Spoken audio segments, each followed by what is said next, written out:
ನಮಸ್ಕಾರ. ಕನ್ನಡಪ್ರಭ.com ನ್ಯೂಸ್ ಬುಲೆಟಿನ್ಗೆ ಸ್ವಾಗತ. Camera person Kevin ಜೊತೆ ನಾನು ವಿಶ್ವನಾಥ್ ಸಿದ್ದಪ್ಪ. ಇಂದಿನ ಪ್ರಮುಖ ಸುದ್ದಿಗಳು. ಪಶ್ಚಿಮ ಏಷ್ಯಾ ನಡುವಿನ ಯುದ್ಧದಿಂದಾಗಿ ರಾಜ್ಯದಲ್ಲಿ ಇಂಧನ ಕೊರತೆ ಎದುರಾಗಿದೆ. ಅಡಿಗೆ ಅನಿಲ ಪೂರೈಕೆಯಲ್ಲೂ ಭಾರೀ ವ್ಯತ್ಯಯ ಉಂಟಾಗಿದ್ದು, ಇದು ಸಾರ್ವಜನಿಕರು ಹಾಗೂ ಹೋಟೆಲ್ ಉದ್ಯಮದವರ ಮೇಲೆ ನೇರ ಪರಿಣಾಮ ಬೀರಿದೆ. ಈ ಬಗ್ಗೆ ವಿಧಾನಸಭೆಗೆ ಆಹಾರ ಮತ್ತು ನಾಗರಿಕ ಸರಬರಾಜು ಸಚಿವ KH ಮುನಿಯಪ್ಪ ಮಾಹಿತಿ ನೀಡಿದರು. ಪರಿಸ್ಥಿತಿ ಅನಿವಾರ್ಯವಾಗಿದ್ದು, ಸ್ಟಾಕ್ ಲಭ್ಯವಿಲ್ಲದ ಕಾರಣ ಕನಿಷ್ಠ 1 ವಾರ ಹೋಟೆಲ್ಗಳಿಗೆ ವಾಣಿಜ್ಯ ಸಿಲಿಂಡರ್ಗಳನ್ನು ಪೂರೈಕೆ ಸಾಧ್ಯವಾಗುವುದಿಲ್ಲ. ವಾಣಿಜ್ಯ ಸಿಲಿಂಡರ್ಗಳ ಕೊರತೆ 10 ದಿನದಲ್ಲಿ ಕಡಿಮೆಯಾಗುತ್ತದೆ ಎಂದು ಆಶಿಸುತ್ತೇನೆ ಎಂದರು. ಇನ್ನು ಹೋಟೆಲ್ ಮಾಲೀಕರು ಅಗತ್ಯ ಆಹಾರಗಳನ್ನು ತಯಾರಿಸಲು ವಿದ್ಯುತ್ ಸ್ಟವ್ ಬಳಸುವಂತೆ ಸಲಹೆ ನೀಡಿದರು.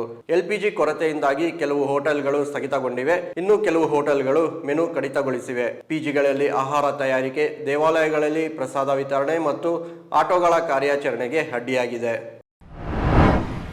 ರಾಜ್ಯ ಚುನಾವಣೆಗೂ ಮೊದಲೇ ಒಡಿಶಾ ಕಾಂಗ್ರೆಸ್ನಲ್ಲಿ ಆಪರೇಷನ್ ಕಮಲದ ಭೀತಿ ಎದುರಾಗಿದ್ದು, 14 ಮಂದಿ ಕಾಂಗ್ರೆಸ್ ಶಾಸಕರು ಬೆಂಗಳೂರಿಗೆ ಬಂದಿದ್ದಾರೆ. ರಾಜ್ಯಸಭಾ ಚುನಾವಣೆಯ ಹಿನ್ನೆಲೆಯಲ್ಲಿ ಅಡ್ಡ ಮತದಾನದ ಭೀತಿ ಹೆಚ್ಚಾಗಿರುವುದರಿಂದ ತನ್ನ ಶಾಸಕರನ್ನು ಸುರಕ್ಷಿತವಾಗಿ ಇರಿಸಲು ಕಾಂಗ್ರೆಸ್ ರೆಸಾರ್ಟ್ ರಾಜಕಾರಣಕ್ಕೆ ಮುಂದಾಗಿದೆ. ಒಡಿಶಾ ಮಾಜಿ ಸಂಸದ ಭಕ್ತ ಚರಣ್ ದಾಸ್ ಹಾಗೂ ಕಾಂಗ್ರೆಸ್ ವಕ್ತಾರ ದುರ್ಗಾ ಪ್ರಸಾದ್ ಪಾಂಡೆ ಸೇರಿ ಒಟ್ಟು 14 ಮಂದಿ ಬೆಂಗಳೂರಿಗೆ ಬಂದಿದ್ದಾರೆ. ಕೆಂಪೇಗೌಡ ವಿಮಾನ ನಿಲ್ದಾಣದಿಂದ ಪೊಲೀಸ್ ಬಂದೋಬಸ್ತ್ ಮತ್ತು ಎಸ್ಕಾರ್ಟ್ ವ್ಯವಸ್ಥೆಯೊಂದಿಗೆ ಶಾಸಕರನ್ನು ನೇರವಾಗಿ ರಾಮನಗರದ ಬಿಡದಿಯಲ್ಲಿರುವ ವಂಡರ್ಲಾ ರೆಸಾರ್ಟ್ಗೆ ಕರೆದೊಯ್ಯಲಾಗಿದೆ. ಈ ಬಗ್ಗೆ ಪ್ರತಿಕ್ರಿಯಿಸಿದ DK ಶಿವಕುಮಾರ್, ನಾನು ಒಡಿಶಾ ಶಾಸಕರನ್ನು ಕರೆಸಿಲ್ಲ, ಅವರೇ ಬೆಂಗಳೂರಿಗೆ ಬಂದಿದ್ದಾರೆ. ಒಡಿಶಾ ರಾಜ್ಯಾಧ್ಯಕ್ಷರು ಕರೆ ಮಾಡಿ ನಮ್ಮ ಶಾಸಕರು ಬೆಂಗಳೂರಿಗೆ ಬರುತ್ತಿದ್ದಾರೆ ಎಂದರು. ಹೀಗಾಗಿ ಅವರು ಉಳಿದುಕೊಳ್ಳಲು ವ್ಯವಸ್ಥೆ ಮಾಡಿದ್ದೇವೆ ಅಷ್ಟೇ. ನಾನು ಇದನ್ನು ವಿಲಾಸರಾವ್ ದೇಶ್ಮುಖ್ ಅವರ ಸರ್ಕಾರದ ಸಮಯದಿಂದಲೂ ಮಾಡಿಕೊಂಡು ಬಂದಿದ್ದೇನೆ ಎಂದರು.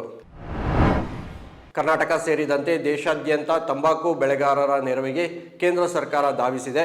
ಈ ಸಂಬಂಧ ಕೇಂದ್ರ ಬೃಹತ್ ಕೈಗಾರಿಕೆ ಮತ್ತು ಉಕ್ಕು ಖಾತೆ ಸಚಿವ HD ಕುಮಾರಸ್ವಾಮಿ ಇಂದು ಕೇಂದ್ರ ವಾಣಿಜ್ಯ ಮತ್ತು ಕೈಗಾರಿಕೆ ಖಾತೆ ಸಚಿವರಾದ ಪಿಯೂಷ್ ಗೋಯಲ್ ಅವರ ಜೊತೆ ಮಾತುಕತೆ ನಡೆಸಿದರು. ಸಚಿವ ಗೋಯಲ್ ಅವರಿಗೆ ತಂಬಾಕು ಬೆಳೆಗಾರರ ಸಮಸ್ಯೆಗಳನ್ನು ಮನವರಿಕೆ ಮಾಡಿಕೊಟ್ಟರು. ಹೀಗಾಗಿ ಸೋಮವಾರದಿಂದಲೇ ತಂಬಾಕು ಖರೀದಿಗೆ ಸಚಿವ ಪಿಯೂಷ್ ಗೋಯಲ್ ಸೂಚನೆ ನೀಡಿದ್ದಾರೆ. ತಂಬಾಕು ಖರೀದಿ ಜೊತೆಗೆ ವಿದೇಶಿ ಮಾರುಕಟ್ಟೆಗಳಿಗೆ ರಫ್ತು, ಹೊಸ ವಿದೇಶಿ ಮಾರುಕಟ್ಟೆಗಳ ಅನ್ವೇಷಣೆ ಸೇರಿದಂತೆ ಬೆಳೆಗಾರರ ಬೇಡಿಕೆಗಳಿಗೆ ಸಚಿವರು ಅತ್ಯಂತ ಸಕಾರಾತ್ಮಕವಾಗಿ ಸ್ಪಂದಿಸಿದರು ಎಂದು ಕೇಂದ್ರ ಸಚಿವ HD ಕುಮಾರಸ್ವಾಮಿ ತಿಳಿಸಿದರು.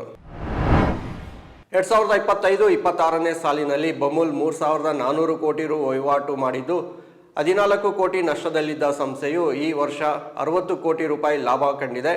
ಈ ಹಿನ್ನೆಲೆಯಲ್ಲಿ ಯುಗಾದಿ ಹಬ್ಬದ ಬೋನಸ್ ಆಗಿ ಸಂಸ್ಥೆಗೆ ಹಾಲು ನೀಡಿರುವ 1,27,644 ರೈತರಿಗೆ ಪ್ರತಿ ಲೀಟರ್ಗೆ ₹1 ಹೆಚ್ಚುವರಿ ಹಣವನ್ನು ನೀಡಲು ತೀರ್ಮಾನಿಸಲಾಗಿದೆ ಎಂದು ಬಮೂಲ್ ಅಧ್ಯಕ್ಷ DK ಸುರೇಶ್ ತಿಳಿಸಿದರು. ಕಳೆದ ವರ್ಷ ನಮ್ಮ ಒಕ್ಕೂಟವು 2,900 ಕೋಟಿ ರೂಪಾಯಿ ವಹಿವಾಟು ಮಾಡಿದ್ದು, ಈ ವರ್ಷ ಮಾರ್ಚ್ 31ರ ವೇಳೆಗೆ 3,400 ಕೋಟಿಯಷ್ಟು ವಹಿವಾಟು ನಿರೀಕ್ಷೆ ಇಟ್ಟುಕೊಂಡಿದ್ದೇವೆ ಎಂದರು.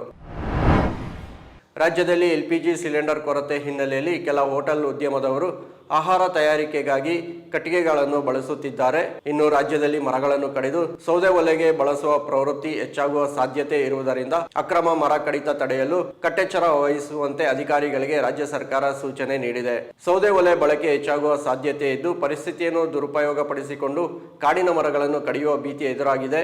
ಈ ಹಿನ್ನೆಲೆಯಲ್ಲಿ ಅರಣ್ಯ ಇಲಾಖೆಯು ಹೈ ಅಲರ್ಟ್ ಘೋಷಿಸಿದೆ. ಗ್ಯಾಸ್ ಸಿಗುತ್ತಿಲ್ಲವೆಂದು ಮರಗಳನ್ನು ಅಕ್ರಮವಾಗಿ ಕಡಿದರೆ ಸಂಬಂಧಿತ ಪ್ರದೇಶದ ಅಧಿಕಾರಿಗಳೇ ಹೊಣೆಗಾರರಾಗುತ್ತಾರೆ ಎಂದು ಅರಣ್ಯ ಸಚಿವ ಈಶ್ವರ ಖಂಡ್ರೆ ಕಠಿಣ ಎಚ್ಚರಿಕೆ ನೀಡಿದ್ದಾರೆ. ಇವು ಇಂದಿನ ಪ್ರಮುಖ ಸುದ್ದಿಗಳು. ವಿವರವಾದ ಸುದ್ದಿಗಳಿಗಾಗಿ ಕನ್ನಡಪ್ರಭ.com ನೋಡಿ. ನಮಸ್ಕಾರ.